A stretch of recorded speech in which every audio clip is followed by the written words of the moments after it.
ఆ? ఆ? నేను ఒక విషయం చెప్పనా? మ్మ్. మీరు చెప్పే ఆయన ఎవరో తెలీదు. మ్మ్. మరి నేను ఒక విషయం చెప్పనా? ఇందాక నేను ఆయనకి ఫోన్ చేసినప్పుడు ఫోన్ స్విచ్ ఆఫ్ అని వచ్చింది. నేను ఊరికే అబద్ధం చెప్పాను. నిన్ను చూసిన తర్వాత హా.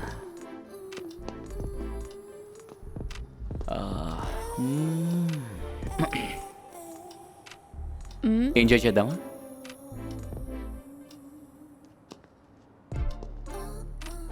ఇప్పుడా?